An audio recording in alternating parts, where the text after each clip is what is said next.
La familia, bonjour à tous, j'espère que vous allez bien. Donc oui les gars, le Real Madrid s'est imposé 5-3 en finale de Coupe du Monde des clubs. C'est bon pour la confiance, je ne vais pas vous mentir, c'est bon pour la confiance. Maintenant, est-ce que c'est le moment de s'enflammer, de se dire que le Real est de retour, que les piliers reprennent leur place, etc., etc. Moi, je vous donne clairement mon point de vue les gars. On a déjà vu le Real Madrid faire un match de ouf contre l'Atlético et flopper juste après contre Bilbao ou Valence ou je sais plus qui là. Donc, c'est pas le moment de s'enflammer, surtout qu'on a vu, au-delà que ça soit un bon match, il y a eu du déchet, et notamment en défense, et on va faire le tour de tout ça. Donc, doublé de Vinicius, doublé de Valverde et but du 9. 9 qui revenait de blessure, qui s'est reposé un peu, qui vient, qui claque son but et qui sort à la 60, 65e, 70e. Donc on sent quand même, quand Benzema est là, il sert comme point d'appui et ça facilite la tâche à beaucoup de joueurs comme Vinicius. Tu as un joueur sur qui tu peux t'appuyer, notamment que Benzema décroche beaucoup. Donc voilà, tu as ce point d'appui fiable et qui permet de faire des combinaisons de ouf. On l'a vu les gars sur ce but de Vinicius. Vinicius, Valverde, Benzema, voilà ce genre de triangle les gars. Il n'y a que Benzema qui arrive à le flairer et bien le comprendre. Et tu sens que voilà, ce point d'appui, il est ancré avec Benzema, il a ses automatismes et tu ne peux pas lui enlever ça. Maintenant, là où pour moi, il y a un petit hic dans cette équipe du Real Madrid, les gars, c'est défensivement. Tu es en train de maîtriser le match. Globalement, tu maîtrises le match. Tu arrives à tenir pendant les 20-30 premières minutes, tu montres un beau visage, tu contrôles ce milieu de terrain, tu marques très rapidement et tu te fais remonter. Tu arrives à encaisser. Premier but. Voilà. Ensuite, tu mets un troisième but. 3-1, t'en mets un quatrième et t'en prends encore un deuxième. Tu mets un cinquième, t'en prends encore un troisième. Les gars, c'est Al Hilal en face. Hein. Avec tout le respect que j'ai pour cette équipe de Al Hilal, c'est Al Hilal en face. Si tu arrives à montrer tes lacunes défensives aussi facilement à une équipe de classe européenne, c'est pas sûr que tu arrives à enchaîner les buts juste après. Et tu prends même le risque de te faire remonter. Donc, c'est là où je dis qu'on a vraiment un défaut défensif. On a un défaut défensif, les gars. Il y a quelque chose qui ne va pas pour qu'on puisse encaisser aussi facilement. Le Real n'est pas une équipe qui met tout le temps 4, 5, 6 buts par match, les gars. Là, c'est parce que voilà, c'était une équipe un peu en dessous et plutôt complexée face au Real Madrid. Mais quand tu joues contre une équipe qui est complètement décomplexée ou un cadre européen, tu ne vas pas mettre 5, 6 buts. Voilà, si tu en mets 1, 2, tu vas te faire remonter. Si tu leur donnes l'opportunité, tu leur montres des failles comme on les a montrées ce soir. Vous voyez ce que je veux dire, les gars? Donc, pour moi, défensivement, il y a des lacunes. Maintenant, elles sont comblées par offensivement. Vinicius, les gars. Vinicius. Je l'ai dit, j'ai fait une vidéo juste pour lui. Quand il ferme sa gueule, c'est pas bon de le voir jouer. Moi, je l'aime bien, même quand il ferme pas sa gueule. Je kiffe regarder Vinicius jouer, j'aime bien ce petit côté provocateur et tout. Mais quand il la ferme, sa putain de bouche, les gars. C'est pas royal de le voir jouer comme ça, les gars. Regardez. Vinicius, double buteur, passeur décisif. Et vous avez vu, les gars, cet extérieur du pied? Magnifique. Benzema, il a juste à pousser. Benzema a juste à pousser la balle parce que Vinicius lui pose un caviar sur le pied, les gars. Ça, c'est digne des extérieurs du pied de Luka Modric.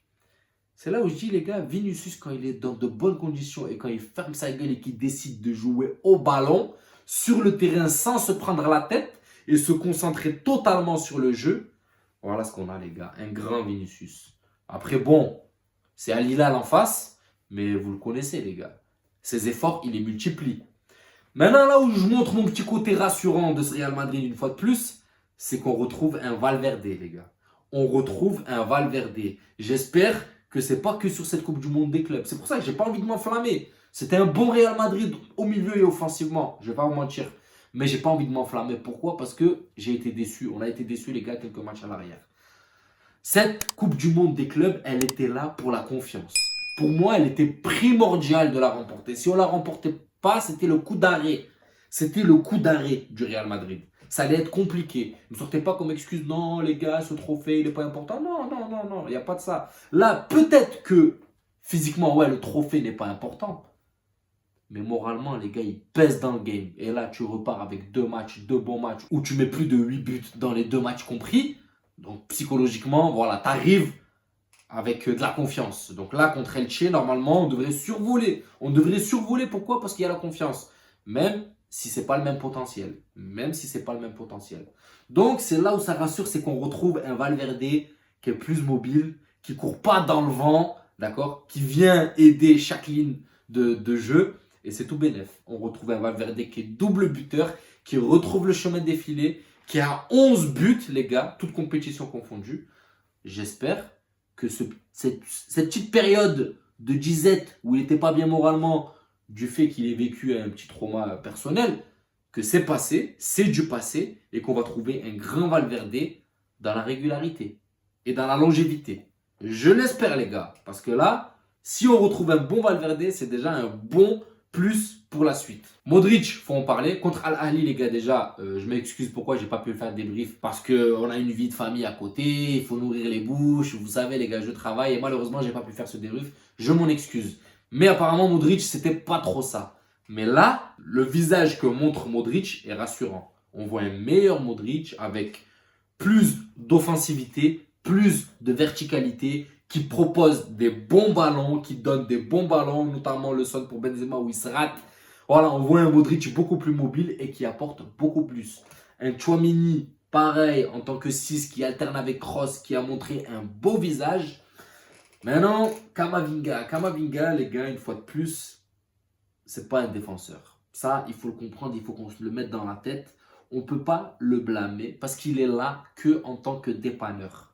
Ça veut dire ce mec-là, même s'il se rate, qu'est-ce que tu veux lui dire? C'est pas de sa faute. Il a été imposé à ce poste-là. Parce que quand il est au milieu de terrain, même s'il a fait une petite boulette, et je l'oublie pas, elle est restée là, cette petite boulette où il a voulu faire je sais pas quoi, il a perdu la balle et ça a amené le troisième but de Al Hilal. D'accord? Elle part de lui l'erreur. Faut pas se voiler la face. Après, ça arrive, tout le monde peut faire une erreur.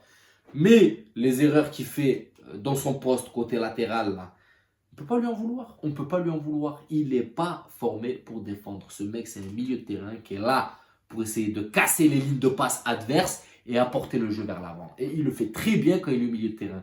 Donc on ne peut pas le blâmer et s'acharner sur lui, les gars, quand il perd une balle, quand il perd deux balles ou quand il fait un mauvais match. Il dépanne, les gars. C'est le dépanneur du dimanche et il le fait très bien. Pourquoi? Parce que même s'il a des lacunes en 1 contre 1, en face à face, mais offensivement, les gars, il fait un meilleur travail que Mendy, que Nacho et que Carvajal réunis. Carvajal, bon, il a fait une bonne action avec Valverde, son 2, mais sinon, on ne l'a pas vu avant. Alors que Tchouaméni, Camavinga, il multiplie. Il y a toujours un point d'appui. Vinicius, il a ou Benzema ou Camavinga. Il a toujours une solution avec Camavinga. On a eu notre trophée, on a notre Coupe du Monde des clubs. Les batteries, j'espère qu'elles seront rechargées. Le Real Madrid est pour l'instant dans une bonne lancée. Maintenant, prochain match, c'est la Liga, c'est Elche. On va voir le visage que va donner le Real Madrid. En plus de ça, les gars, sans Vinicius. On va voir ça. Donc, voilà la famille. Dans l'ensemble, un match très correct avec des buts. Un doublé de Valverde. Félicitations à lui qui retrouve le chemin des filets. 3 buts, je le rappelle, en 2 matchs. Vinicius qui est au top confiance. S'il fermait un peu plus sa gueule et qui se concentrait plus sur le terrain, on aurait un Vinicius de feu qui est pour moi, les gars, l'avenir du club. Et voilà, dans l'ensemble, un bon Real Madrid malgré les petites lacunes défensives. Donc voilà la famille, j'espère que cette vidéo vous plaira. N'hésitez pas à vous abonner, à liker, ça donnera de la force à la chaîne. Et je vous dis à la prochaine vidéo et prenez soin de vous. Ciao la famille.